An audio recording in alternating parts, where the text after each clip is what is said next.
What is up, everybody? CP and SJ with you again for another week of Every Day We're Covering. And we are going to dive into recapping what was week number 13 of the college football season. Of course, we'll go over our picks, look ahead a little bit to next week, and we got a few topics to rant about here on the show as well.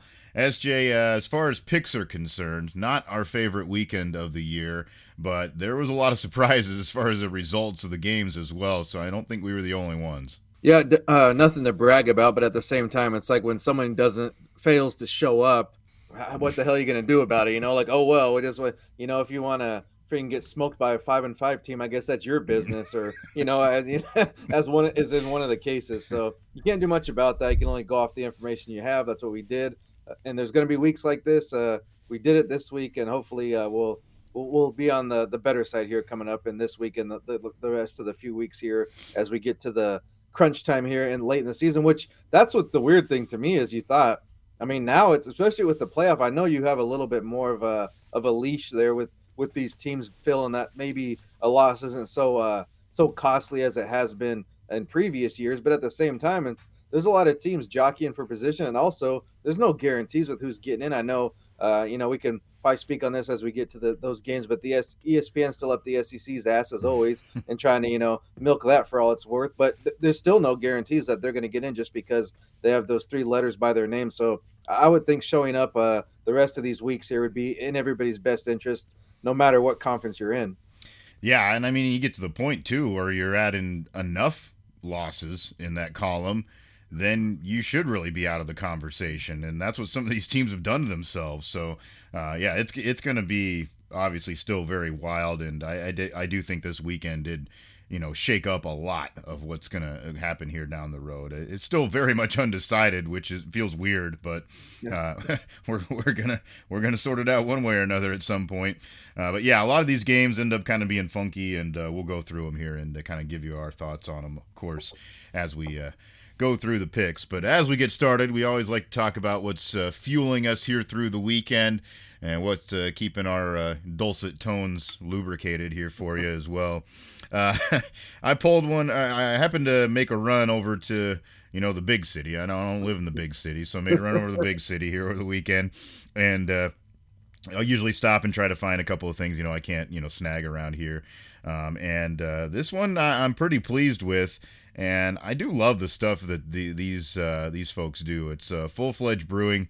It's over there in Council Bluffs. They're right next to the Mac Center if you ever make it over that way to stop and see their little tap room there. But they've been doing a nice job lately of kind of mixing it up and putting some little variations of their stuff out. And I love one of their main flagship beers. It's called Council's Kolsch because it's just a smooth, crisp, clean beer. And they put one out here. It's the vanilla Kolsch. So they went with the Kolsch, but then added the vanilla in there. And I'm usually a sucker for anything vanilla anyways. I of course have the once in a while the foo vanilla lattes or whatnot. But yeah, I went with the vanilla Kolsch. It's got a 4.8% kick going, so not too bad for a easy drinking beer. I'm very happy with it. SJ, what do you got over there?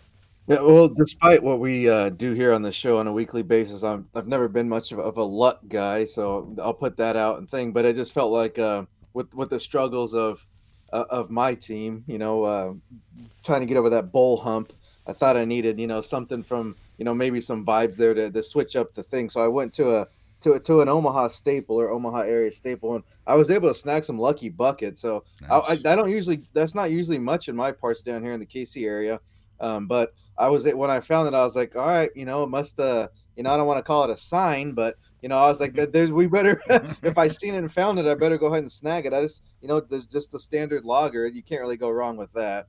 So I got and snagged that. And, hey, what do you know? End up getting the victory, going bowling. So maybe there was something to it, but yeah, I don't know. I just felt like switching up, and I was like, here we go. Let's just do something I hadn't had for a while. So not like I don't know. I know if you're pretty good in the Omaha beer scene there. Lucky Buckets up there on my list. I did want to throw this out. I don't know if you've tried this one. I did see it, and I almost pulled the trigger. This was been on tap. I was in a restaurant over the weekend as well, and it's from my buddies down in Oklahoma. The Artisan Ales. I like all the sours they make, and they had a spicy dill pickle. And I Hmm. almost pulled the trigger, but I was like, I'm like, I'm a pickle. Like I like pickles, are great. I love them, but I don't know about the drink wise. I just even like jalapeno, like you don't find one that does it well. And those guys are great. I mean, I love the beers they make, but I was just like, that was as close as I've come to kind of dipping my toes into something a little bit funkier than I normally would. I didn't do it. But I don't know if you've seen it or tried it, but I just want to throw it there, even anybody listening, if you've seen it and tried it, or just any feedback would be good, because I'll probably eventually pull the trigger because it just get a pour. But I was like, man, I don't know, that might be a big of leap for myself, even someone that is pretty heavy into the sours. Yeah, that's a little wild. Certainly, there are those people out there that are like, pickle freaks or whatever, and they're going to eat and drink anything they can get their hands on that's pickle. But I don't know. Have you had the recent craze? Of course, there's always like the hot shot. It seems like recently. Have you had the pickle shots? I no, I because I know, like, old school, like a lot of when I was college wise, Yeah, yeah, especially like the hangover thing was like to do a pickled beer. yeah. Mm, I just obviously that's kind of goes like the sports thing. I don't know if you play, they always like drink pickle juice or you're yeah. dehydrated, so I'm sure that's where the concept came from. But I couldn't even do that, and like, I mean, I'm the type of dude, I'll ask, like, I go to barbecue spot, like, can I get extra pickles? Like, and I'll just eat them plain. Like, Mm, sometimes when it's weird, but like as a snack, I'll just yeah. grab some out of the fridge or whatever. Like, but I just drinking them is just a totally different world for me. I don't know why. I can't do like just drink the flavor. I don't know what it is Yeah. about it. Yeah, I don't know. I've had quite a few of them because like I said, it seems to be the hot thing lately. The cart girls or whatever on the course usually have a big old jug of it and whatnot. And yeah, it's basically just pickle juice and vodka, and they mix it up, and there you go. There's your shot. And I have to say, it's not terrible. And I'm not like a huge pickle guy, so yeah, it's kind of a different, nice little like refreshing when it's in a small quantity like that. I think that's what makes it okay. Like if it was more than that, yeah, I wouldn't be drinking it, but. Well, and that was my thought. I was like, if I get this, I'm gonna pretty much have to like 2 to 3 drinks. I'm gonna have to down it. So I Yeah. was like, I got a long night ahead of me. I better not start too early. So that was my thought. But yeah, maybe I'll probably do it, and I'll report back and see how see my thought. I'll report my thoughts back to the show here down the road someday. All right. Yeah. And obviously, like you said, if somebody has tried it out there or something similar, let us know. It'd be interesting. There's always weird stuff out there to try. So, give us your best, or maybe the goofiest thing you've tried that you actually liked. That would be kind of a cool little topic to have sometime. But yeah, we'll dive now into picks here for this weekend. And I guess as you kind of alluded to there, SJ, maybe that's what's saving our spirits here a little bit. Our two teams came out on Yeah. top of their games this weekend. So other than that, that's what was saving me because the Yeah, picks were not going everything well. tastes good today. Yeah, but on that end. Yeah, yeah. We started out with this was an interesting affair. Friday night, Michigan State looks like they're absolutely just going to run away with the Mm, game. They failed to score any points in the second half. They were looking to easily cover because they were giving up 14. Of course, they only wind up winning by a touchdown, as it turns out, mm. 24-17. Yeah, didn't score in the second half. One of those things, it's like unexplainable almost. You're watching like I was just paying attention to the score. Really, I didn't watch it a whole lot like closely as far as the game was concerned. But it's just like, oh, okay, this is what you expected. Michigan State's going to roll. I don't know, just took their foot off the gas, whatever it was. But we come up losers because of it. Yeah, I had my eyes on a basketball game that night, taking down those punks from Omaha. But so I did have the score on it in the background, and I'm just like, well, okay, 21-3. I believe that was the halftime score. So I'm like, I don't got to pay too much attention. We're sitting good. But Purdue, even if Michigan State just kind of half-asses it the rest of the game, which should be good because Purdue's just been getting killed, and that was the reason for the pick. Is I'd wanted to pick against them, but within conference, it's hard to take those 20-point margins, even 18, even see the 25s here and there. Like, it's like, it's really hard to see a team being, even at the worst team in the conference against the best team in the conference, in the power four, at least we're talking here. It's just hard to win by that many points just because of the familiarity in some cases. And also just every team has good players now. It doesn't really matter if you're quote unquote a bad team in the league. You still can, any given Saturday put together something, or any given Friday in this case. But Mm-hmm. yeah, it was to the point where, and they were, this wasn't the only game like that, but man, I was kind of, once it was pretty obvious that this cover wasn't going to hit. It's almost like, all right, let's just freaking. I hope you just lose the game and piss it away. That was not. There's about 3 or 4 of the games that we picked this week that were like that. I'm like, I don't even understand. Like, I know there's not in this case. I mentioned the playoff, potential. That's not the case in this thing, but I still don't get how you just kind of get up to that lead and just kind of mail it in. It's there's still bowl position for them, and there's other things to play for. It's just a kind of it just I guess I mean we talk about how it's up and down in the nature of the sport, but it's still just aggravating at times. Or how and then next week or next big game, Michigan State will go and freaking knock somebody off they have no business beating. Yeah. And if they could have just played like that this game, easily could have covered that spread. So that's that's the aggravating part of it. It's the consistency is like I don't and you got a big, so you could do it. You couldn't do it for 4 quarters, I guess. Yeah, that's I mean that's kind of been a story of the season, really. I've seen that a lot where a team can look very different from quarter to quarter, even sometimes, and obviously half to half. It does go that way. We're unfortunately on the wrong end of that one.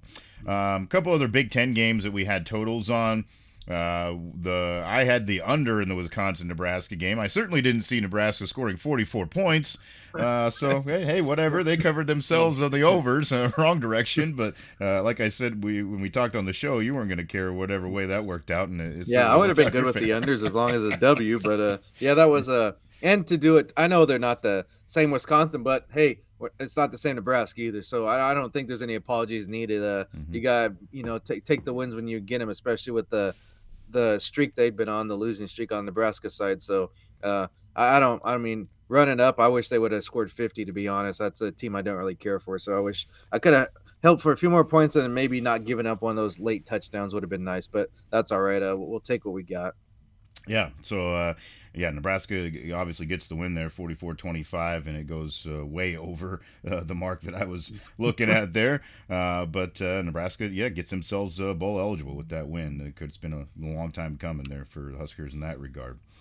The other Big Ten game we were looking at was the Iowa-Maryland game. You were going under on that game, and it did stay there. 29-13 ended up being the total on that game, and we were looking to stay under.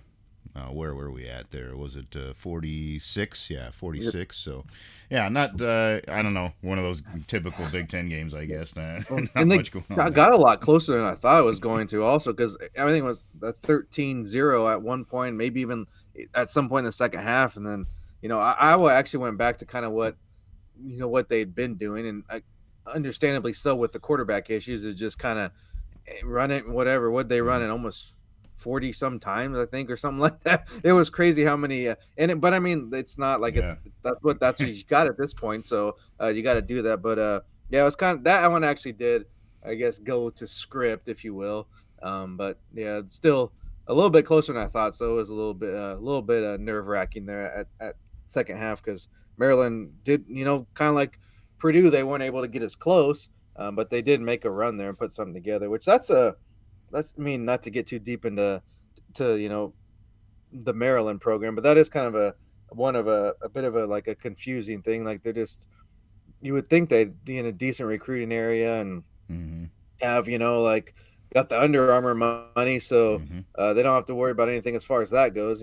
So it's just it's odd how they're not able to get something together, because it looked like I guess maybe you could group them with like Rutgers, but it looked like at one point they might be able to kind of get their program rolling, just haven't been able to do it for whatever the reasons. Yeah, there was a lot of hype there for a little while, of course, especially with the when the two of his brothers there at the quarterback, I kind of gave him a little hype there for a while and just never materialized. And they've never been able to put it together. But a little bit of a rough season really overall for them going, and a rough outing. Caleb Johnson ran the ball 35 times for Iowa, and like you said, that's their recipe. I mean, if they're going to be successful, that's what they got to do, because that's the horses they've got right now. The quarterback deal is kind of up in the air. So, by the way, I will say that, of course, the rumors weren't necessarily true, and Mr. McNamara came out and said they are not. He supposedly was still out because of concussion issues, wasn't cleared, so that's why he was not part of this particular game. Thinks he will be available for the Nebraska game, so we'll see.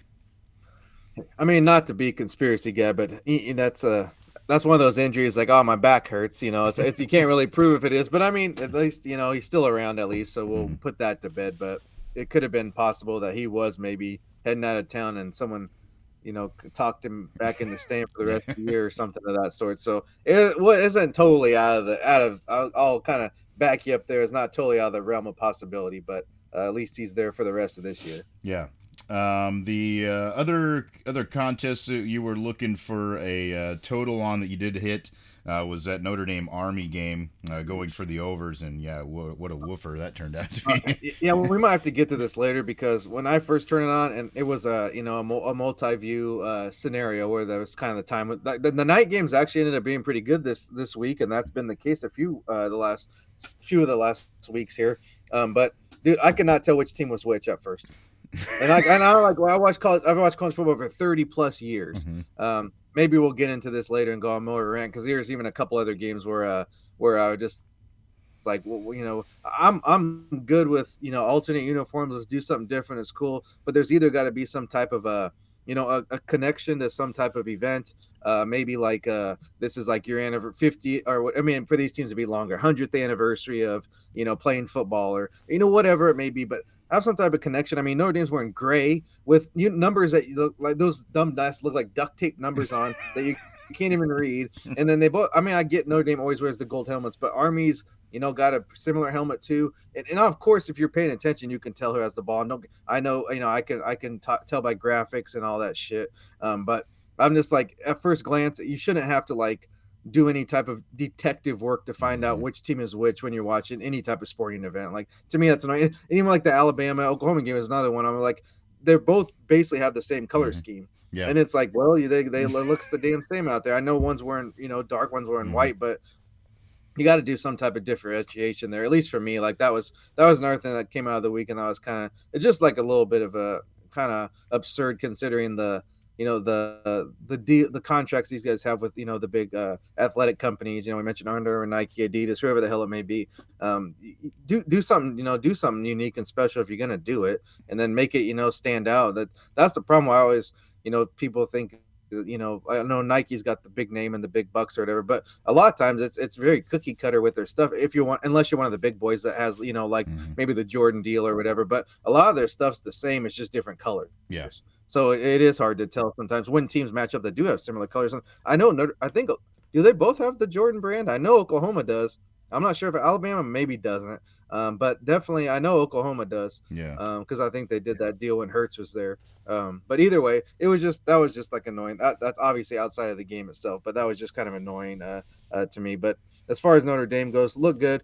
That's kind of what I thought would happen, but I thought it'd take a little bit longer. But they really just freaking blitzed them, and unfortunately, it wasn't much of a game. I was kind of looking forward to maybe be a little bit more, but I guess I didn't. I should have watched. It's hard to do, but I should have paid a little more attention to Army because they're. I mean, you want to talk about one dimensional? I don't even know if they're that. It's like half a dimension. It's like quarterback run. Like that's it. That's all they. I mean, like, and it's not even that like. Like when you talk about like Navy and Georgia Tech and some of those teams that would do like the triple option or even like a wing tee or something like that. It's not even that like maybe if, the coach gets me in the room and breaks it down on a board or something like he can point some things out. But just to at first glance, it's not even that like there's not a lot of misdirection. There's not a lot of it's I'm coming right at you. Yeah, And line up when and Notre go. Dame has way better athletes, that's not going to work. Yeah, yeah. It did not go well, obviously. Does end up going well as far as the total over the 44.5, so we get there on that one. Yeah, Yeah, Gamer should have been happy about him and just bitch and let it do it. Yeah. And that's the kind of weekend it was with our picks. So it's like the little window into that. Well, and I am 100% on board with the take there on the uniforms, like, and obviously coming from the broadcasters world.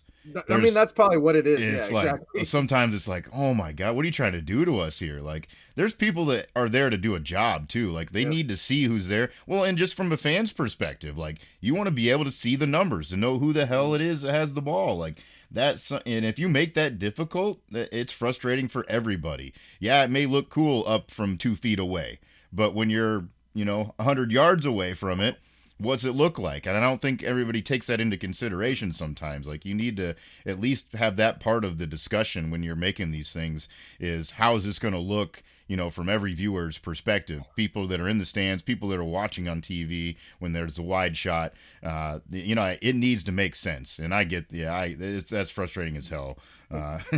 There's been some times I've shown up for those, when they do the pink out games, and then they got the pink jerseys with the white numbers, and it's like, I can't see a damn thing. Like, there's no differentiating this here.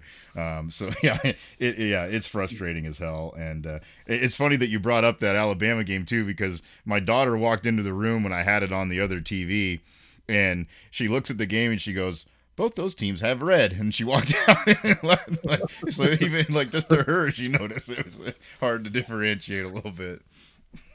Well, I mean, you go from the professional perspective that you mentioned, just, I guess that's part of it too, is like just when you're trying to actually do a job. And I mean, I think, there was a day when the press box was for press, but these days it's like you go to do a thing and you're lucky if you get a spot, and then on top of that, you're probably I know a lot of the radio guys, especially, might be out in the open air or way up top somewhere where you can barely see the game.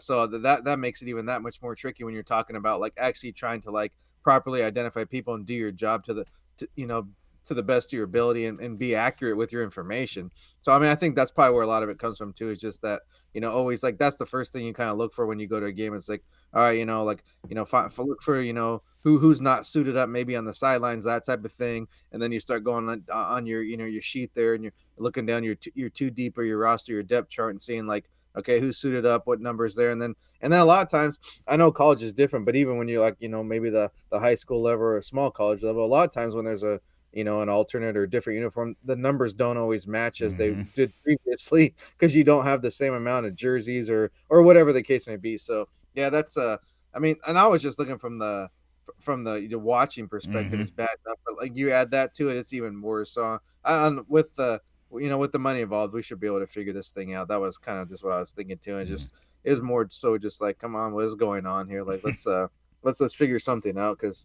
these games are coming. It's not like they jump up on you, like, oh crap, they wear red too, the week before. It's not like the Ohio State thing where they're making you play at noon, every week. You just what's coming. So let's go ahead and do something different. I mean, I don't even care if it's something wacky, because it's not like, I mean, it's like you got to the point everyone's trying to like do the Oregon thing, and it's the Oregon thing, like that's what they do. Some of these teams are wearing stuff that, I mean, I think a couple teams I can remember actually wearing like a little bit something like off, that's not like Ole Miss would always do that freaking whatever that like light blue is or something. And then you'd have like I'm trying to think of anybody else, like Notre Dame wore green once. Yeah. I remember that, and that was kind of like a big deal. Like they'd never really done anything to that effect. But I mean, other than that, most of the teams kind of stick to their thing here. But it seems recently they're trying to do some different things that don't make a lot of sense. So I don't know. Just you either got to stick to your uniform, or if you're going to do something, at least maybe check what the other team's wearing, and then let's go ahead and make it like contrasting somehow as much as you can, at least. There's lots of people working on this stuff. They can figure it out. Another game, and I was happy with the results of this game because, well, for a couple of reasons. Personally helped my team, and then also we like to see Colorado lose. But Kansas gets the win over Colorado, 37-21. But by God, could we not have just put one more score up there? 59.5 is what I was looking for, and I gets to 58, and it's when they're nail biters like that, you're like, come on, man. Like, it was there for the taking, and there were other chances to score. I certainly thought Colorado would score more than that. But I don't know. Kansas played really well. I'll hats off to them, because they have certainly turned some sort of a corner and figured some things out. Wasn't, like I said last week, not out of the realm of possibilities with that team, because they do have so many like 5th, 6th year senior players. But it's odd that it didn't work earlier in the year. But they've done it when they needed to, and you could tell that they were motivated in that game from the get go, because they came out and kind of laid the hammer right away and really controlled the whole game. I thought impressive win for them. But I would have loved to get another touchdown in there to make me happy. Fuck, you want to talk about some ugly ass uniforms? Oof! But we knew who was which team. Those were bad. Kansas has been one that they've been willing to kind of take some chances, and maybe it's a fail, maybe it's not. But as far as the game goes, I was surprised that it got as close as it did to that total because at one point it was kind of a dogfight and a little ugly, and maybe that even with the athletes kind of played into Kansas's hands there. The two things honestly that stood out to me the most, and I don't know if you saw much of it or saw any of the clips, was one was Sanders. I guess he kind of shoved the ref a little Mm-hmm. bit there, and that was oof. Like it's anybody else, and this is all over. I don't get how they have such a control of the media there, especially without as outlandish and freaking as freaking boastful as they've been. Usually, people that have that big of a mouth, people are quick to want to shut it. So, and then the other thing involves Sanders as well, like that freaking dude took his legs out. I don't know if you saw Oh that yeah, I did. that hit, Yeah. and it was late and it was pretty dirty. But I'm like, man, I mean, I don't like, I'm not one advocating to play the game to hurt other people, but it's like, dude, at some point your mouth's gonna get you in a spot you don't want to be in, and Mhm. that's the way I'm looking at it. It's not necessarily like I'm like, oh, I'm glad he took his legs. I mean, that was a dirty play. Obviously, you don't need to dispute that. And even last year, we saw some of those hits that those are the Colorado State game. Yeah. On some of those hits from the secondary, but that's what it is. I mean, you're gonna talk that talk, like eventually it's gonna come back around you, and that's all it is. Like it's not anybody celebrating that you getting hurt or people going for you, but that's what's going to happen. And honestly, I'm surprised that they've had a little more success, so maybe there hasn't been those opportunities, but it is surprising that hasn't happened more often just because of the way they kind of go about their business. Yeah, yeah. The obviously the bumping the official thing is like that's just. I mean,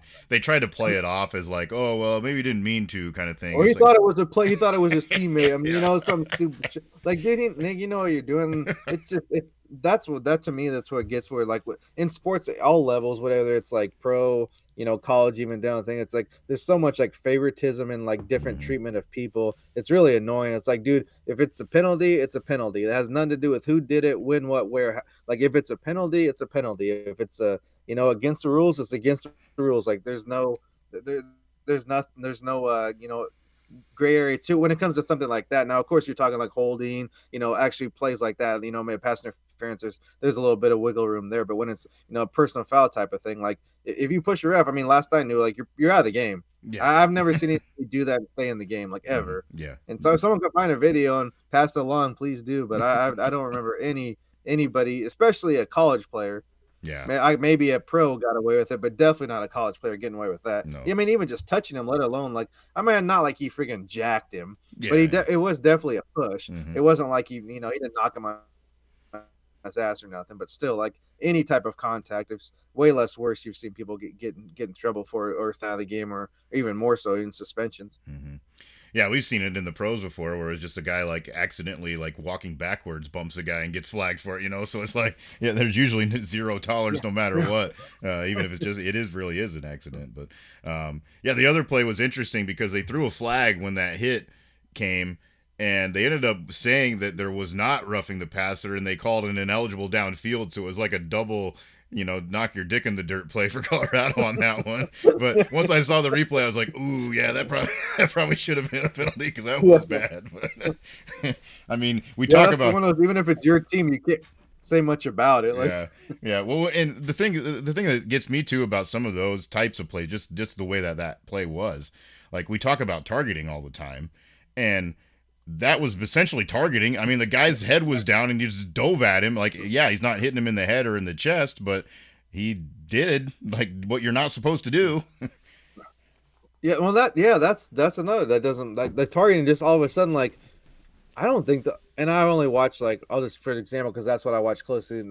The last three Nebraska games I've watched, I do not remember one targeting penalty in either team, either side. But beginning of the year, it's almost like they just like as the season goes on, it's like Yeah, let's forget about forget about it, that. just move on. And like I mean that like you said that hits the definition of it. And gosh, I should have I should have jotted this down. I know there was one game where uh I don't know who I can't remember who was playing because I was watching so many damn games this weekend. But the announcer literally said, "Oh, he took a shot in the head. He better freaking get to the sidelines, get him play." It's like, why wasn't that targeting then? Like he literally he said, "Oh, he got a shot in the head. He looks a little dinged up there." It's like, well, shouldn't that have been reviewed or looked at? Yeah. I'm just like that. It's just so it's very odd how this stuff just oh, it's like a big deal, and then all of a sudden it's like, just move on. Who Yeah. cares? Yeah. Even with like the what was it, the illegal formation, all that crap they were calling earlier in the Oh yeah, season, yeah, yeah. like the first week or two is like every freaking play, every series there was one called, and I haven't seen much of it. Not to the extent it was to begin No. the year. So I don't know. It's just like we worry about something and just move on. I guess I don't Yeah, know. it's kind of weird. Yeah, it's like it wears off. I don't know. That yeah, I thought that was interesting. Um, Another game that we were looking at, actually the one that I actually got right here this weekend. Missouri beats Mississippi State 39-20. It was a little hairy for a while. It was like a touchdown game for a long time, and then Missouri pulled away in the second half. So that was a nice little win. And then you had A&M Auburn, which turned out to be a friggin' wild ending. A&M was a 2.5 point favorite, and of course, once it gets past the first overtime, then well, we know that ain't gonna happen anymore because it's 2 points each way every time. And what a way to end the game. I mean, Auburn makes just like this ridiculous catch to get there too, and then A&M runs a perfect play, and the guy drops the ball on the route. It's like, well, how do you? Oh man, that's got to be a tough way to lose. Well, I mean, that's when you don't really deserve to win, I guess. If that's the time that if you're ever gonna say you didn't deserve the game, that'd be one of them. And what they got down, I think 21-0. Yeah. And then they came back and tied it up, and I was like, okay, like I'd given up right away. I was like, crap, because I swear, like every time I looked up, friggin' they A&M didn't have the ball. Like Auburn Yeah. had the ball the whole game, so I'm like, how are they gonna come back? And then I freaking check back later, and I was like, it's 21-21, shit. And then they take a touchdown lead. I'm like, all right, we got a chance here. Like you said, once it got to the overtime, I was like, all right, Auburn, just beat them. I don't care anymore because there's no way they could cover anyway. So it doesn't do me any good if A&M wins. I don't want them to win. I just want them to cover. So if they're not going to cover, they might as well lose. Is the way I look at it. Like I said earlier, that was one of those games on the list I mentioned that I just once the pick's not in, they might as well lose. If they're gonna screw with your money, let's screw with theirs. So Yeah. there you go. But yeah, that was kind of disappointing for the fact that just I mean I don't if you I mean I know it's tough to win. We said that from the get-go, but still it's like it's a matter of like getting beat, and then a matter of like, to me in this case, and maybe someone could argue the other side, but to me it was more of like when you don't show up and lose. To me that's harder. That's when it's like come on. When you just get beat, you get beat sometimes, but when you're not, you know putting your best effort forward, that's when it's all like gets to me. I can't understand that. I Yeah. can understand getting beat. I can't understand the lack of focus and attention to detail. That's the part I don't get. Yeah, and well, as we talked about at the start, like it's just the time of year too. It's like Mhm. you're gonna rise to the moment or you're not, and A&M just did not, obviously. Yeah, so they lose at 43-41. And speaking of that, Yeah, this same times thing. 10 times 10, Alabama looked like absolute dog water. I don't know what the hell was going on there in Norman. Oklahoma wins the game 24-3. I couldn't have seen this coming from a mile away. Obviously, that's why we both were very confident in Yeah. picking Alabama to cover for a 2 touchdown spread. I mean, especially like when you think about these two teams, in recent history as well. Like this is the time of year where Alabama pisses everybody off because they're going to go on a run again, and here they are Mhm. again talking about national championships when you didn't expect them to. But they did not rise to this Yeah. occasion at all. I mean, I don't know what has happened to Jalen Milroe, if like the coaching change has been that tough on what they do offensively, but he just looked like absolutely lost. I mean, I'm not. It's not surprising that Oklahoma has some of the dudes. Like, Right. they still have some of the dudes, but when you're throwing out routes to the sideline directly to the other team, I don't know. I don't know what Yeah. the answer is. Yeah. Yeah, you got to look before you throw it at a minimum, because I mean that on that one screen pass is like he's standing right there. Mm-hmm. It's like, okay, well that's my guy. Well, if there's no other receiver, chuck it over his head out of bounds or whatever, or just take off running, because it's not like you're against running. And even Oklahoma does have athletes, but I mean much of the broadcast was focused on how many injuries they've had and why they've had such a rough season, as some of their big names are out. So you would have thought Alabama's kind of hitting their stride, or at least it seemed like. And Mm-hmm. even with overlooking, maybe kind of come in little bit too confident, or think you can go through a thing. Oklahoma started the game pretty bad too, but they missed that field goal like terribly, and it's not like they were just like their offense just like found something. They were like racking up like 400 yards of offense. Like Yeah. they were, it was ugly. I mean, they were scoring on pick sixes, and I know they had a couple offensive touchdowns, of course, but it's not like they were like freaking. Their offense was lighting the world on fire. Like it was a lot of QB, kind of what do you want to call it, playground, like just kind of backyard stuff, just scrambling around. And Mm-hmm. of course you get it to a speedy receiver on like a reverse or something out in space, and of course they can make a play. But yeah, I don't. But there's obviously I don't know, like what was it? Williams had like two or three like drops. I mean, the passes are like right in his hands. Of Mm-hmm. course, he makes like an outstanding play. I think they end up calling him out of bounds, but looked like a touchdown at least on first glance. But it's just that to me that's obviously more of a preparation and focus thing than it is anything. But I don't know. You think in a night game, against where you're like, a top, one of the top teams in the country, a top 10, top 5 team.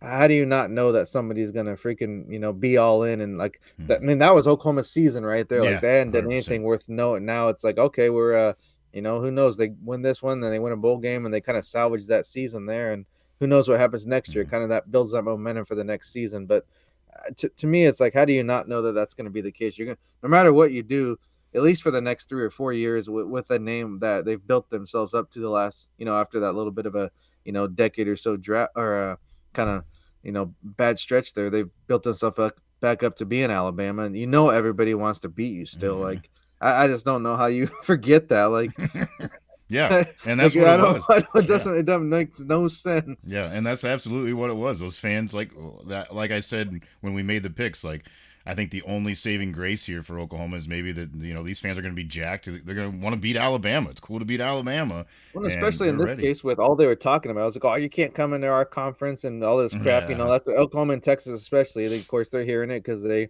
the newest teams to join. So that's, I mean, extra motivation every team they play, and then Hmm. there it was right there. So Yeah. Well, and the I think the most shocking stat that comes out of this game too. Obviously, you mentioned that the defense was a huge part of it, but Oklahoma ran for 257 yards. yeah, That's not something you yeah, expect a team to do against an Alabama. yeah. Like usually their defense is pretty stout, especially when you're talking about defensive linemen and linebackers, and those are the guys stopping that. So that was interesting to me. And you're not going against Adrian Peterson or Yeah. DeMarco Murray or or Joe Mixon or nothing like that. It's like it's there. I don't. So that's right there. I mean, if you're gonna run the ball like that, you're gonna probably beat a lot of teams, and Yeah. Alabama included. Yeah. Interesting result. Yeah, we did not obviously see that coming at all.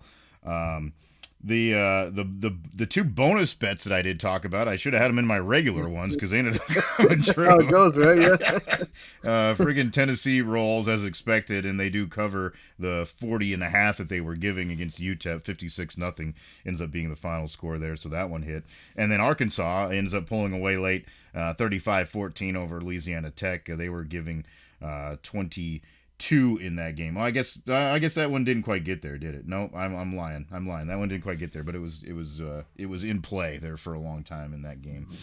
So yeah, interesting. I know a couple of the other ones that we were kind of peeking at, I think did kind of go towards the way that we were talking about. You mentioned Minnesota. That would have been a good play. Obviously, almost won the Yeah, game. very good. Uh, Oh man, that's the team that does that a lot though. Like, mm-hmm. I mean, I guess I don't know. You still lost the game, so as a member of that team or just a fan, it's like how happy can you be? But they always seems to be in those kind of games when you don't think like, oh, this is going to be just a blowout or just not worth watching. They seem kind of sneak them on you. But Penn State they've kind of done that though this year. They haven't been. I mean, they obviously They're have winning a good games. Yeah. season so far, but they're not like, it's not like it's like, oh my god, this is Yeah. I don't want to see this team against me in the playoff, because I think a lot of people be like, that might be one of the teams you're hoping gets opposite of you in the bracket, just because they've won, but they're not like impressive, or they're not like, you don't look at them and like, oh god, that I'm worried about this guy, I'm worried about that guy. Just they're kind of just this is kind of there. Yeah. Uh huh. Um, I did want to bring up this scenario, not only because obviously I have a rooting interest in what's going down here, but I think it is obviously interesting just in college football in general, because we knew these kind of scenarios were going to happen when we get these big conferences.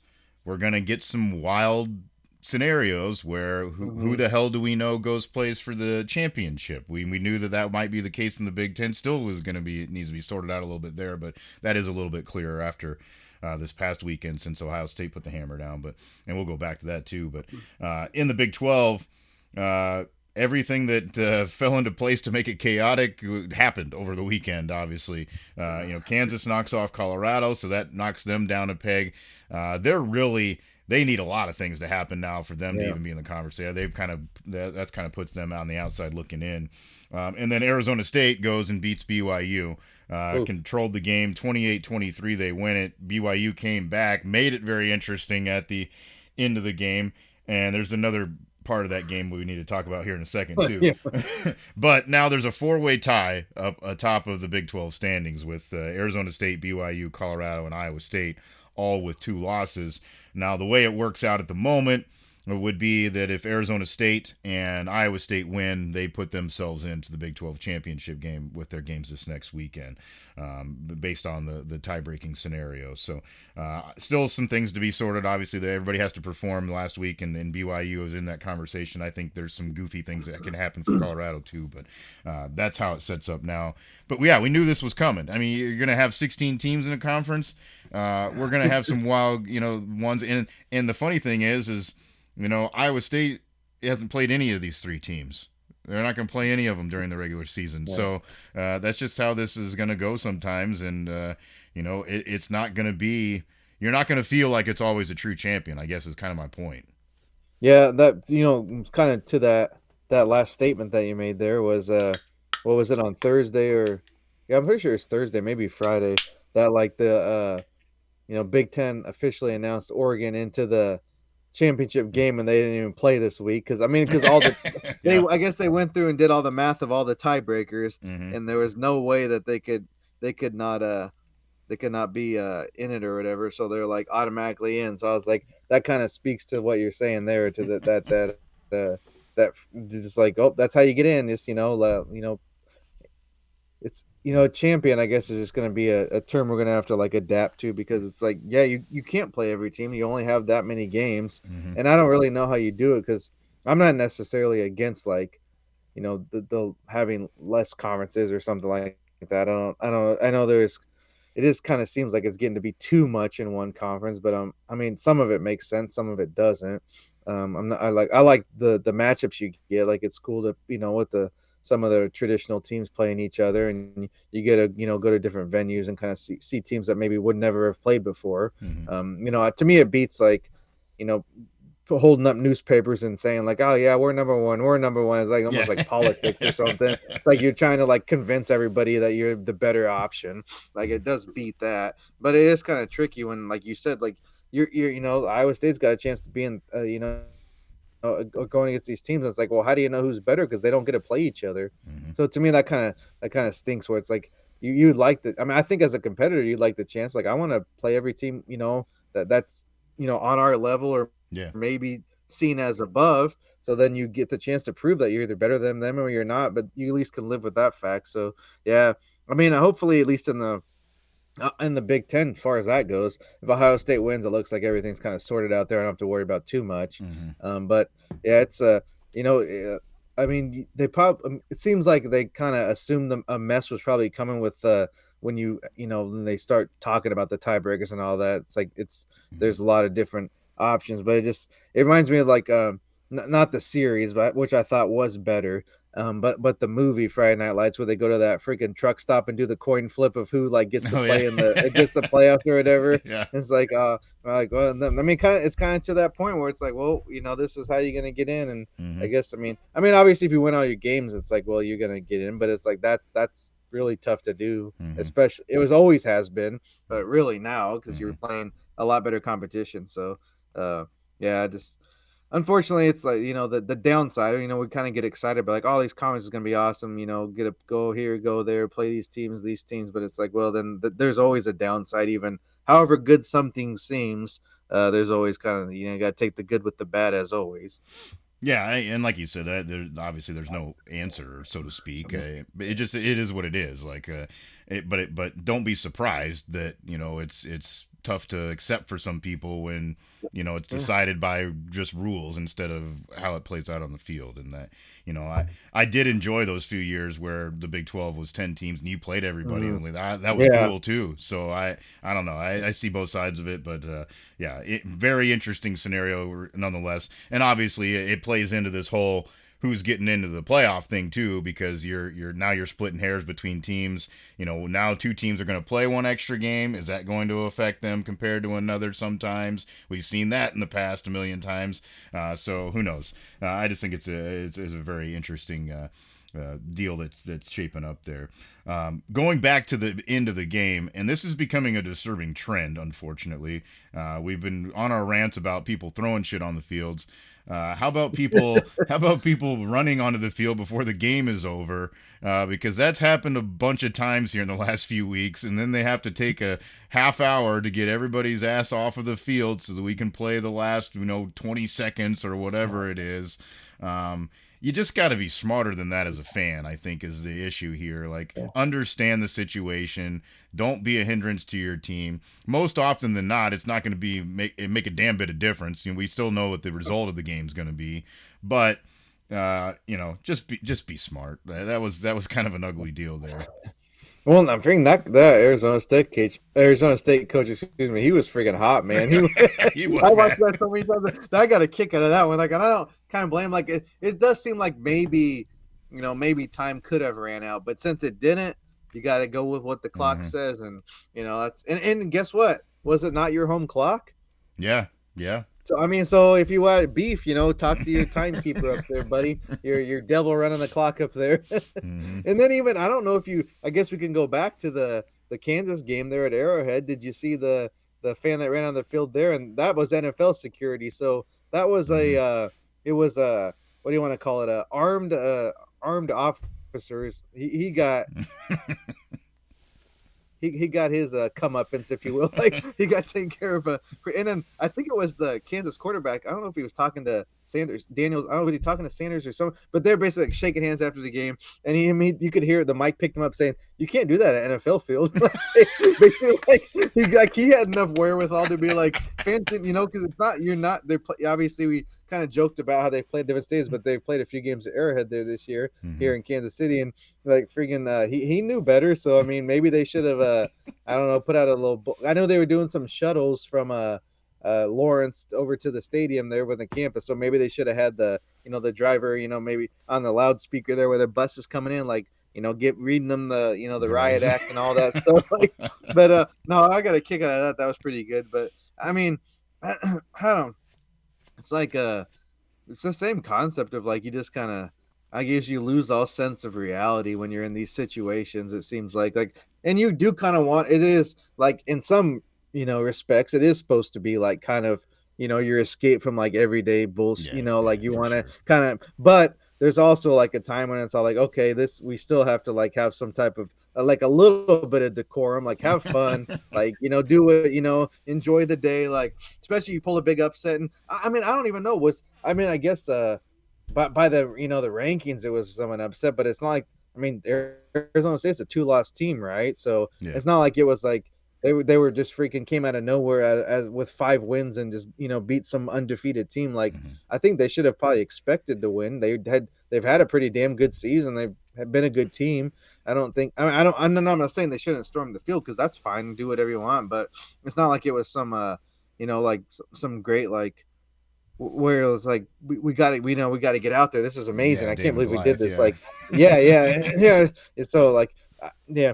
But yeah, it kind of just comes back to like the fans gonna fan, I guess, if you want to say Mm-hmm. that is the best way to Yeah. put it. But still, it's like yeah, kind of it's a little embarrassing for people that do like I don't know, like kind of enjoy like being going to sporting events and kind of being on that side of things. It's all like it kind of gives everybody a bad name, kind of like some look stupid when it's all like they're just most people out there ain't gonna be that dumb. And the funny thing was like what went the goal? They were trying to like raise the goalpost back up Yeah. like before that Hail Mary happened. So they're like trying to like as the ball and like honestly like they came close to making a catch on that play. And God, what the heck would have happened if they would Yeah. have end up scoring like you saw that what was it Rutgers in Illinois where Illinois was going to try like a long field goal there at the end, and then Rutgers right when he kicks it, the old trick of trying to ice the kicker. Hmm. So Rutgers calls a timeout like right when he and Illinois is like, now let's go for it, and they freaking score a touchdown number one by like 1 point. It's like, well, that's what you get. Yep. Kind of freaking. That's what happens there when you try to do some kind of. Sometimes it comes back to bite you. So that Hmm. was like I could see that happening where Arizona State's out there dancing, running around, and like get him off the field, and then they freaking end up scoring. Like that would have been Hmm. no, I have nothing against Arizona State, but I would have thought that would have been pretty hilarious if Yeah. they would ended up pulling something out of their bag of tricks there for BYU. Yeah, yeah. I mean, yeah, they did. They did make the catch, and he ended up. I think he got tackled at like the 4 or something. So yeah, it was close. Yeah, It wasn't like, yeah, big. But and they mentioned that too on the broadcast. I mean, that's something to think about too. Like, as a player, you've been standing around for how long now? And you already went through that range of emotions where you thought the game's over pretty much, and then so now you got to go out there, refocus again, and try to make a play, and you're not obviously real loose anymore. So yeah, it's that's part of it too. I mean, you gotta, as a fan, you got to help your team too. You don't want to put them in a bad spot. So yeah, very interesting. Yeah, that was pretty funny. I saw that on the scroll with that Rutgers game. I was like, what? That doesn't make any sense. I'm like, okay, yeah, bad call, bad time to take the time out. Wild, well, crazy that's stuff. that takes kind of that guy that always says, "What are you gonna do? Take him home with you?" Well, he probably should have took him fucking home with Yeah, him in that case. Like, yep. he'd have a victory with taking home with him too if he'd have done that. I do appreciate the rule. What is it in the NFL now, where you can only take the one? You can't take multiple if you've got them left, because that was just Right. nonsense. Like we get out there stupid, but anyways, yeah. So crazy game there. We do need to touch a little bit too. I think on the game that was built up to be a hype game for the weekend as well in the Big Ten, and that was the Ohio State Indiana contest. Obviously the way it started, everybody's like, "Oh, well, maybe Indiana's got a little something up their sleeve here today," and then no, Ohio State decided Yeah, that they're yeah. going to put the hammer down. That did not last long, so it was. Yeah, pretty impressive, really, a performance by Ohio State because we haven't seen them do that. I don't think yet. There's been games where they've won, yeah, but they haven't looked impressive. That one, they looked really impressive. Yeah, this was one I kind of felt like a freaking coward when it played out because I really wanted to play that. Even when we did the early look, I was like, it was 11, I think, was the first spread we saw, and I was like, I seriously do not hate that because I seriously could have seen Ohio State, and they did. I was like, oh man, I could see them rolling them just because the times Ohio State has actually like, I guess maybe not played up to what we thought or like below their potential, if you will, was when it'd been like maybe like an unranked team, or a team that was kind of not necessarily caught them by surprise, but it wasn't like a huge matchup, and it wasn't a game of the week, if something to that effect. When the spotlight's on and when it really matters, Ohio State doesn't lose very often, at least not recently. So that's why I kind of like that. And also, their coach just doesn't know how to shut up for Indiana. Like seriously, like Yeah. even after the game, he's just like, dude, get a freaking hint, man. Like, and in next year, dude, he's gonna have it rough because those James Madison boys ain't coming back again. And that you're maxing out right now. So and look, good thing for him, he got that fat contract because that's this it could be a tough stretch here to get to this year, but they do still have a chance. I think they should hang around like the playoff. I think they still, as far as now, they still seem worthy. I mean, they've only lost to Ohio State, so Hmm. I think they should probably hang around there. But just the way I don't know. I thought they were kind of built about that offensive powerhouse, and all of a sudden it just disappeared. And if it can go that fast, like, are you really that good, or is this a case of the schedule? And it looks more like that at this point.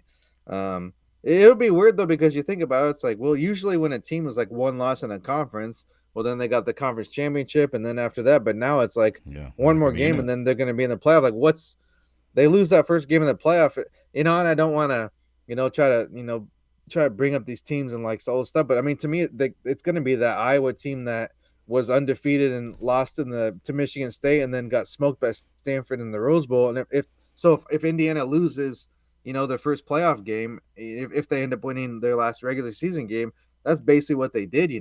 Hmm. They did had a good season, but it's like what did they have to show for it? Not a lot. Yeah, yeah, that's true. Yeah, and I guess obviously for a program like that, I still think obviously you feel very good about what you accomplished. Oh I yeah, mean, I've there's been nothing to there. be but it just would suck when you max out like Yeah, that, and it it's like, yeah. well, Yeah, yeah. what's next? Yeah, is this as good as we can do, kind of thing? Yeah, yeah. And I can't sit here and say that I don't, worry about that a little bit for the team I root for. I mean, the way their season's going, I'm hoping they get when they're going to have a tough game this next week against Kansas State, and I'm hoping they get a chance to get in the title game. And if they were to win it and get in the playoff, I don't know. I don't know if they can, rise to the occasion in that moment too. So, yeah, it's definitely interesting. But like you said, for them, it's kind of that lightning in the bottle really is a one-off type Mhm. deal, and you got to wonder, can you find a way to duplicate that? And it's going to have to be with like probably bringing some other guys in again, and how do you make that happen all the time at a place like that? That's got to be tough. Well, and I think it'd be different if he like got a bunch of transfers in just from the portal from different places. It'd be like, okay, he did it, but he basically Mm-hmm. just brought his team previous with him, and they True. did fine. They did a good season, but that's different than getting like working the Yeah, yeah. system the way it is now. It's a different setup, so that will be interesting because, I mean, whatever the case may be, there's a lot of schools in that conference that have some pretty deep pockets. Mm-hmm. And I am interested though when you talk about that scenario. I mean, is it guaranteed that they're going to be let in, even if they do win Yeah, this well, next yeah, week? no, I I don't would know. no hell no, it's not. Hell no, it's not. Yeah, yeah. Yeah, Even with the freaking, I don't even know who is their last game.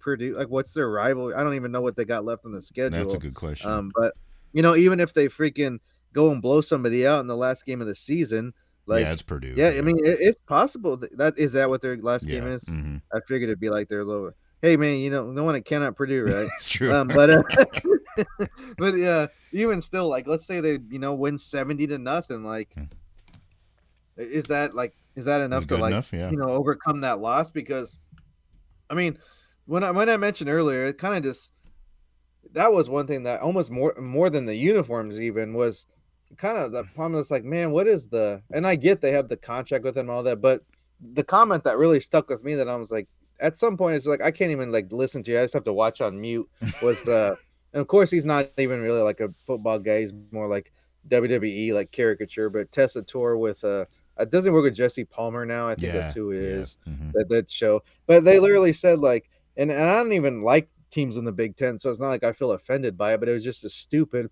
It was when at the end of the Kentucky and Texas game, and they said, "Oh, every week is a challenge." The Big Ten doesn't have these tough teams like Kentucky and Florida. I was like, bro, Kentucky is 4-6.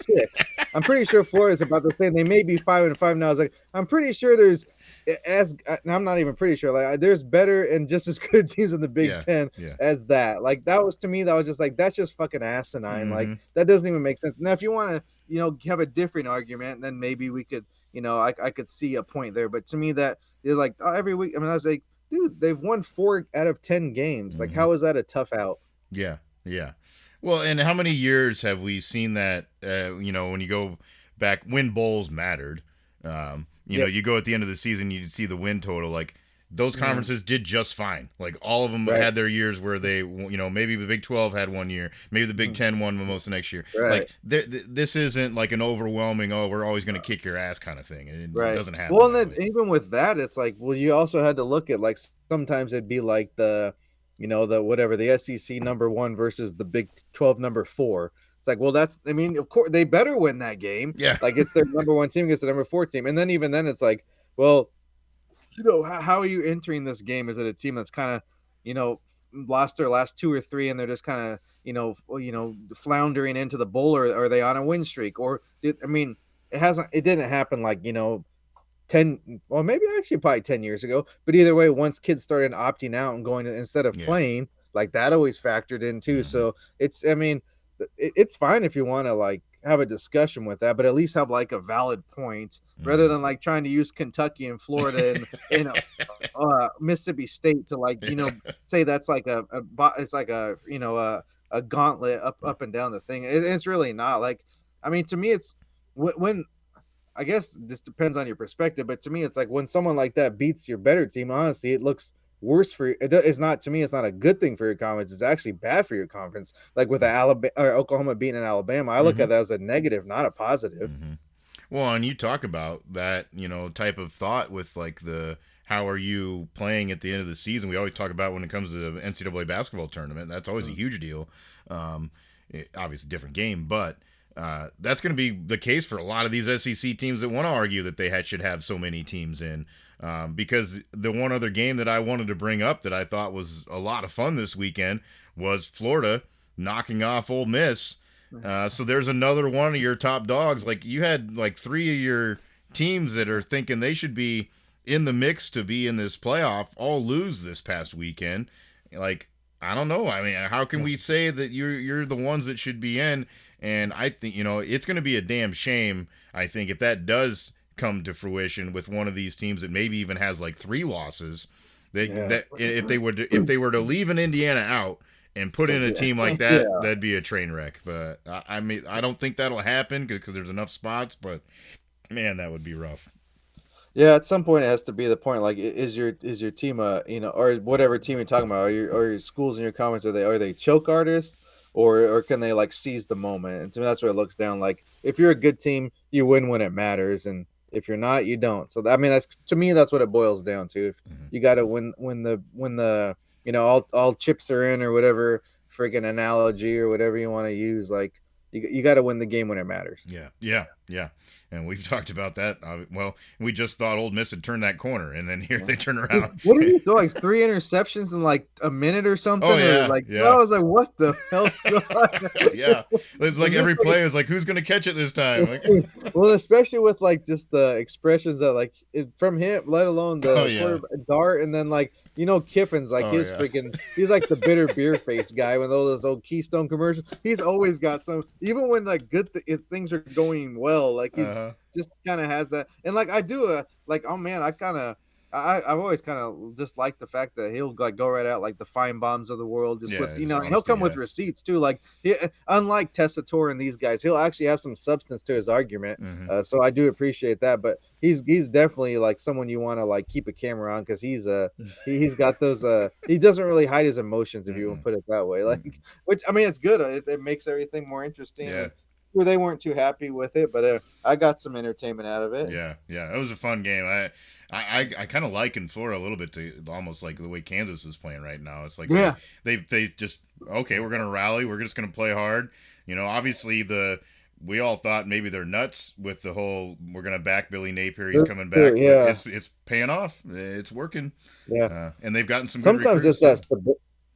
that stability helps too. Sometimes just being like, here's what it is, and let's go. Like Hmm. the uncertainty can kind of almost be more detrimental to your team than if somebody that maybe you thought isn't doing well is there. And they might come out next year and freaking crap the bed and be done.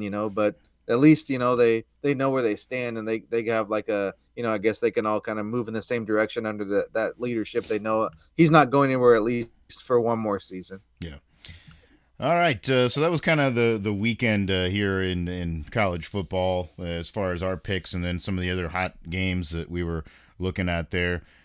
Before we get into next week, there was one other thing we wanted to bring up here, just kind of an interesting observation you had here, SJ, of trying to enjoy yourself at a establishment that's supposed to be for enjoying yourself and watching sports. Yeah, I found it kind of interesting. Of course, we dabble in this world of prognosticating, sports betting, gambling, whatever you want to call it. So I was at one of those types of establishments today and just kind of trying to check out the scene, enjoy things, and oddly enough, an NFL Sunday. Well, most know kind of set their watches by it. Like at least in okay, if you're on the East Coast, it's 1 o'clock Central Time, noon. Whatever, Mountain 11, everybody kind of knows what, of course we're in Central, so we're noon, that's when the game starts. And, lo and behold, they've done a good job at this place. They've got updated their sports book there. And have great seating, TVs everywhere you can find, you know, kiosks, plenty to go around. But for some one reason or another, the bar top there with plenty of taps, and I could see I know several bottles and little refrigerators there.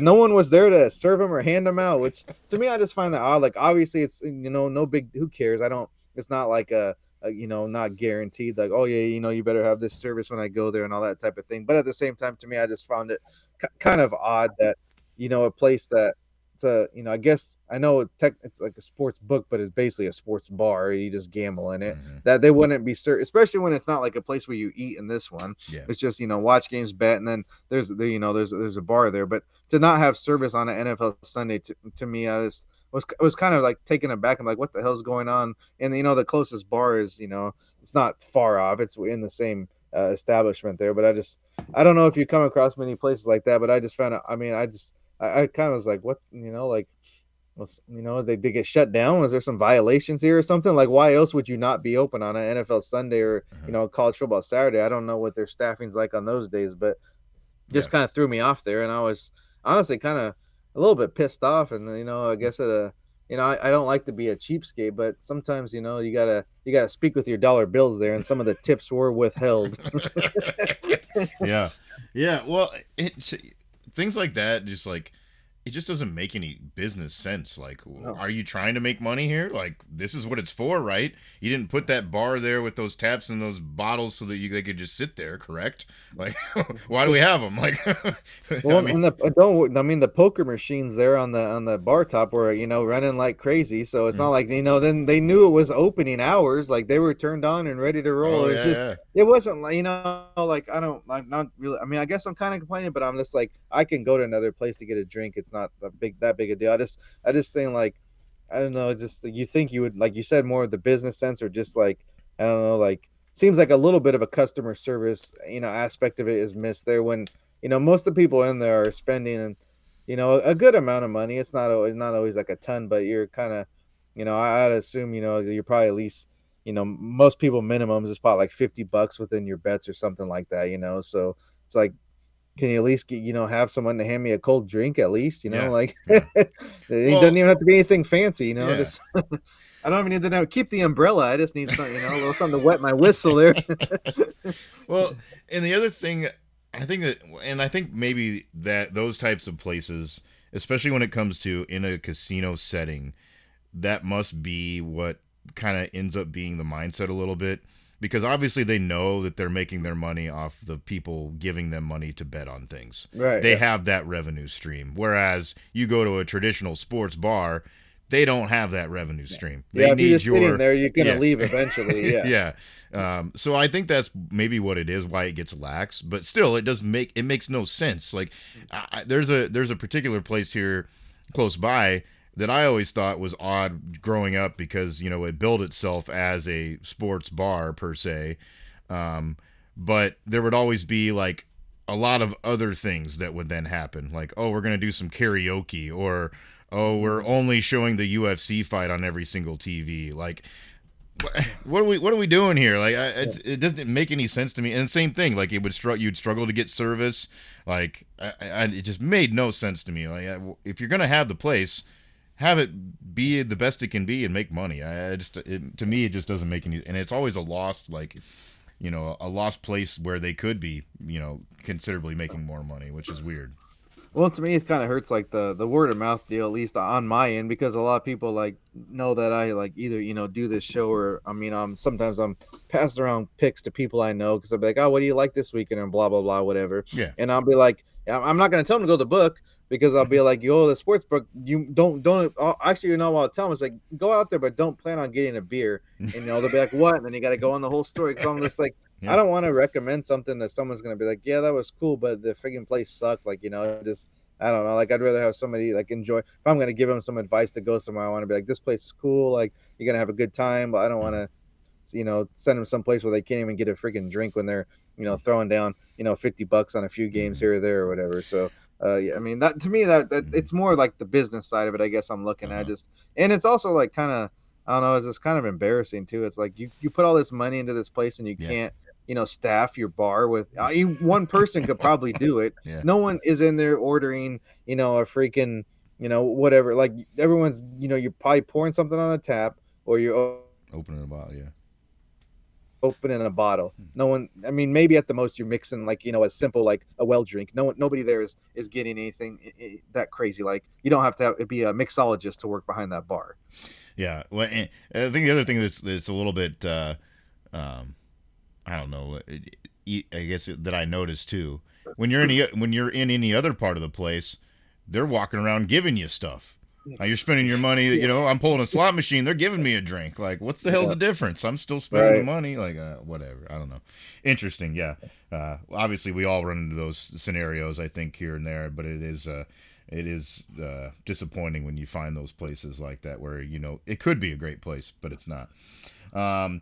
All right, let's take a look here at what's coming up here this next week. Just give you a little peek ahead into the schedule. Obviously, always kind of a fun week. It usually ends up being a lot of rivalry games traditionally. That has changed now, of course, a little bit with the way the conferences have mixed up.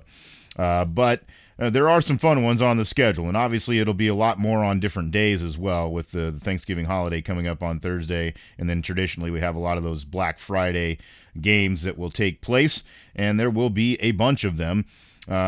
Including Oklahoma State will go to Colorado. I just think that's intriguing because how does Colorado respond? Oklahoma State obviously has not had a good season, but I still think they have enough guys that they can win games. So that'll be an interesting one to see how Colorado bounces back.